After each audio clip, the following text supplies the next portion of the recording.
कार्य और ऊर्जा के पार्ट 3 में हम समझेंगे स्थितिज ऊर्जा।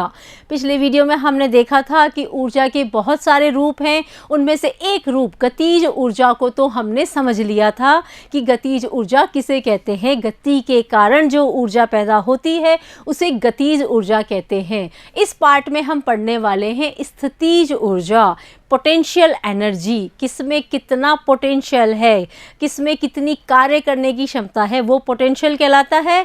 तो स्थिति हिंदी में भी हम समझ सकते हैं कि स्थिति की वजह से जो वस्तु की जैसी भी स्थिति है उस स्थिति की वजह से भी उसमें ऊर्जा संग्रहित हो जाती है, होती है, तो वो ऊर्जा कहलाती है स्थितिज ऊर्जा। तो इसकी गहराइयों को और इसकी बारीकियों को हम समझेंगे और रिलेट करने की कोशिश करेंगे, उसको जोड़ेंगे हमारे आसपास की घटनाओं से और हमारी सभी एक्टिविटीज़ से जो हम करते हैं, क्योंकि बिना ऊर्जा के तो हम कहीं पर भी कुछ भी नहीं कर सकते हैं। कोई एक पत्ता भी हिलता है तो वो भी ऊर्जा के कारण ही हिलता है। तो उस कौन सी ऊर्जा की वजह से हिला, तो ये हम अगर आइडेंटिफाई करना शुरू कर देंगे तो हमको ऊर्जा बहुत अच्छे से समझ में आने लग जाएगी। तो ये हम बार बार जोड़ेंगे, सोचेंगे, तो एक तरह से हमारा दोहरान भी होता जाएगा जो हमने वीडियो को देखकर समझा है। तो स्थितिज ऊर्जा क्या है? एक प्रत्येक वस्तु में अपनी स्थिति के कारण निहित स्थितिज ऊर्जा कहलाती है। वस्तु में निहित ऊर्जा दो कारणों से होती है। कोई भी वस्तु में अगर ऊर्जा है, जो निहित ऊर्जा है, वो निहित ऊर्जा कहाँ से आई, तो उसके भी दो कारण होते हैं। एक तो है उसकी स्थिति में अगर परिवर्तन हो जाता है। स्थिति में परिवर्तन कैसे हो जाता है, तो इसको समझते हैं अभी। दूसरा वाला कारण क्या है? विन्यास में परिवर्तन के कारण।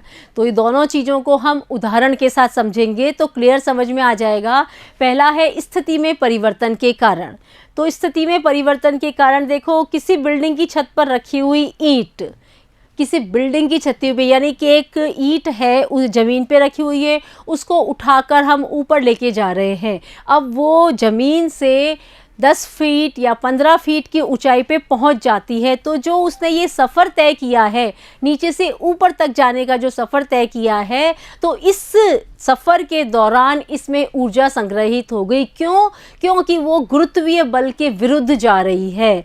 तो गुरुत्वीय बल उसके ऊपर कार्य कर रहा है और वो उसके अंदर ऊर्जा संग्रहित कर रहा है। अगर किसी ईंट को 15 फीट से छोड़ा जाए नीचे की तरफ तो नीचे जाके चोट लगती है, खड्डा हो जाता है, मिट्टी में भी वो धंस जाएगी अगर मिट्टी रखी हुई होगी। तो ये सब किस वजह से हुआ? जो उसके अंदर संग्रहित ऊर्जा थी उस वजह से। तो इसी कारण से जो वस्तु की स्थिति में अगर परिवर्तन होता है तो वो स्थिति परिवर्तन के प्रभाव क्या होते हैं कि स्थिति परिवर्तन की वजह से उसमें ऊर्जा का संग्रहण हो जाता है और वो ऊर्जा कहलाती है स्थितिज ऊर्जा, पोटेंशियल एनर्जी कहलाती है।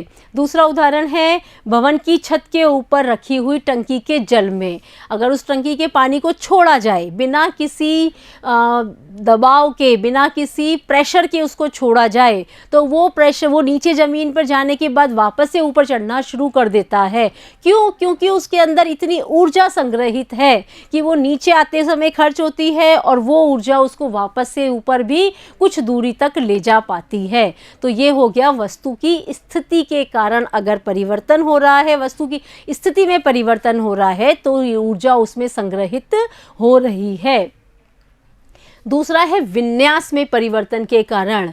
विन्यास यानी जो उसकी स्थिति है। देखो उदाहरण हम देखते हैं, जैसे कि ये एक स्प्रिंग है, ठीक है, ये स्प्रिंग इस तरह की है। अगर इसको अंदर से हम लपेटना शुरू करते हैं, इस तरह की स्थिति में हम ले आते हैं, ये सामान्य स्थिति में है और ये लपेटी हुई स्थिति में है, तो इसमें क्या हो गया, जैसे ही हम इसको छोड़ेंगे तो ये वापस से अपना शेप ले लेती है।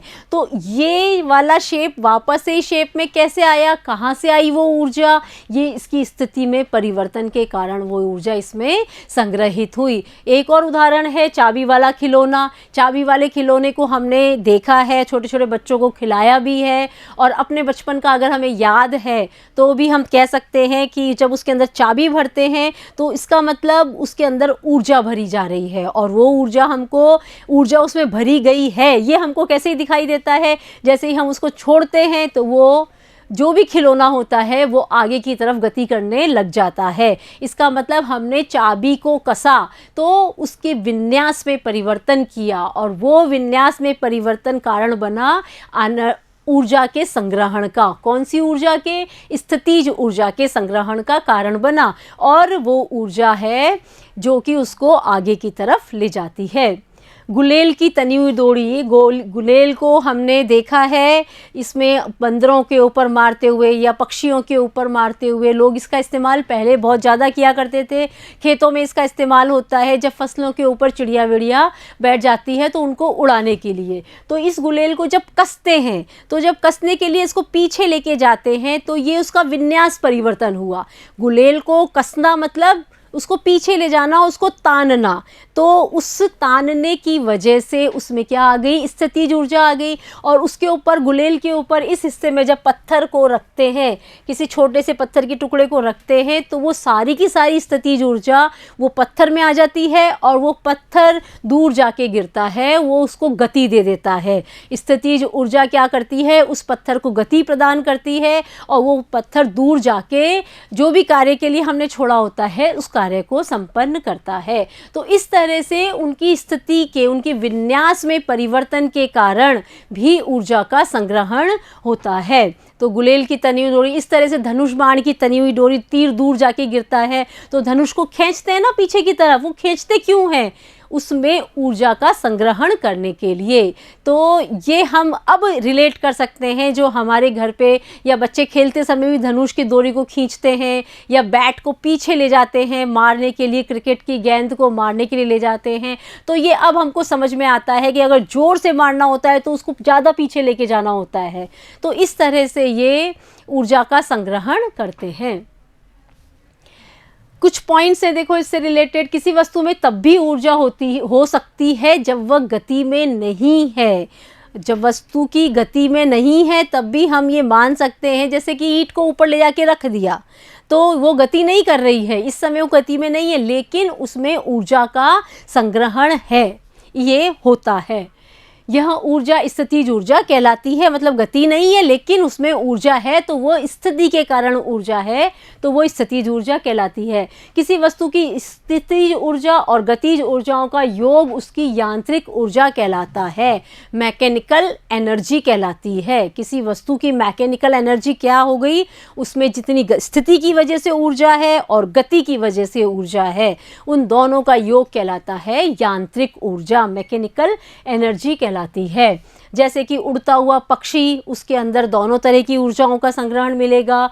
उड़ता हुआ वायुयान, पहाड़ पर चढ़ता मनुष्य, तो वो गुरुत्व के बल के विपरीत जा रहा है तो उसके अंदर स्थिति की वजह से भी परिवर्तन हो रहा है और चलने की वजह से भी उसके अंदर गतिज ऊर्जा पैदा हो रही है। पहाड़ की चोटी पर रखे हुए अचल पत्थर, एक पहाड़ की चोटी पर पत्थर रखा हुआ है, उसमें कौन सी ऊर्जा हो गई? स्थितिज ऊर्जा हो गई। ठीक है, उसको वहाँ से धक्का दे दिया, लुढ़काया हुआ, तो लुढ़कते समय में उसमें कौन सी ऊर्जा होगी? दोनों होगी, गतिज और स्थितिज ऊर्जा दोनों होगी।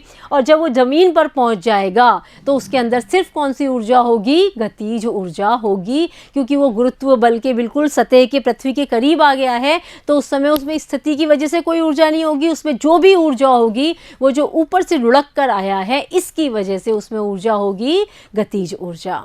ठीक है, स्थितिज ऊर्जा के लिए अब हम सूत्र भी निकाल लेते हैं, क्योंकि हमको ये तो जानना ही है कि भाई कितनी गति स्थितिज ऊर्जा है किसी भी वस्तु में। तो देखिए,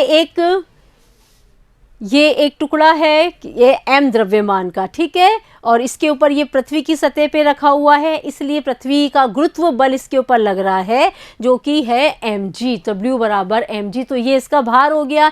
इस वस्तु को A बिंदु से उठाकर h ऊंचाई पर ले जाकर यहाँ पे B स्थिति पे रख दिया है। ठीक है, तो इसके अंदर कौन सी ऊर्जा संग्रहित हो गई? स्थितिज ऊर्जा संग्रहित हो गई। इसका कैलकुलेशन हम करते हैं। m द्रव्यमान की एक वस्तु A बिंदु पर स्थित है, यहाँ इसकी स्थितिज ऊर्जा 0 है और भार है जो कि अधोमुखी, वर्टिकली डाउनवर्ड दिशा में कार्य कर रहा है, नीचे की तरफ इसको खींच रही है। हमारे गुरुत्वाकर्षण बल के कारण ये वस्तु नीचे की तरफ खींच रही है और इस समय इसमें स्थितिज ऊर्जा कितनी है?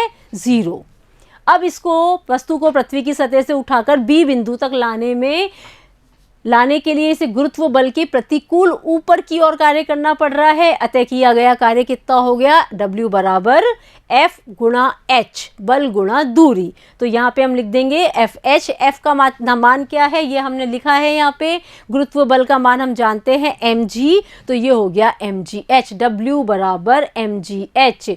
तो ये क्या हो गया, कार्य बराबर W बराबर mgh। तो जो कार्य है वही स्थितिज ऊर्जा के रूप में संग्रहित हो जाता है, तो इसलिए हम कह सकते हैं कि EP बराबर mgh। ये एक और सूत्र हमको ऊर्जा का मिला है, पहला वाला गतिज ऊर्जा का था 1/2 mv², और ये दूसरा सूत्र हमको मिला है EP, P फॉर पोटेंशियल, तो E is equal to mgh, ये है स्थितिज ऊर्जा का सूत्र। तो ये दोनों सूत्र हमको अच्छे से याद होने चाहिए कि स्थितिज ऊर्जा का क्या सूत्र है, कोई कंफ्यूजन नहीं होना चाहिए। स्थितिज ऊर्जा में देखिए आप mgh है, तो G यानी गुरुत्व बल, गुरुत्व बल के विपरीत जब जाते हैं तब स्थितिज ऊर्जा का संग्रहण होता है, इसलिए हमको ये सूत्र भी आसानी से याद रह जाएगा।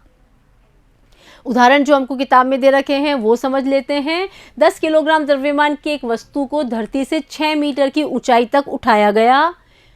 इस वस्तु में विद्यमान ऊर्जा का परिकलन कीजिए। G का मान 9.8 मीटर पर सेकेंड स्क्वायर है। तो ये हो गया M का मान 6 मीटर हो गया इसकी हाइट, G का मान हमें दे रखा है, तो आसानी से हम सूत्र लिख कर और उसके अंदर इसका मान रख सकते हैं और उत्तर निकाल सकते हैं। ये हमारे पास आ गया 588 जूल की स्थितिज ऊर्जा इसमें संग्रहित हो गई। तो किसी भी वस्तु की स्थितिज ऊर्जा का कैलकुलेशन हम आराम से कर सकते हैं। इसमें ये चीज़ है कि अगर हम किसी वस्तु को ऊंचाई पर लेके जा रहे हैं तो उसको किसी भी रास्ते से लेकर जाया जाए वो काउंट नहीं होता है। काउंट क्या होगा, वो ज़मीन से कितनी ऊंची है। ऐसा नहीं है कि एक वस्तु है ये A बिंदु पर रखी हुई है, ठीक है, इसको यहाँ से उठा के यहाँ से उठा के या घुमा के इस जगह पे लेकर आए हैं तो उसके अंदर ज़्यादा ऊर्जा इकट्ठी हो जाएगी, ऐसा नहीं है। उसकी जो हाइट है इस हाइट को नापकर ही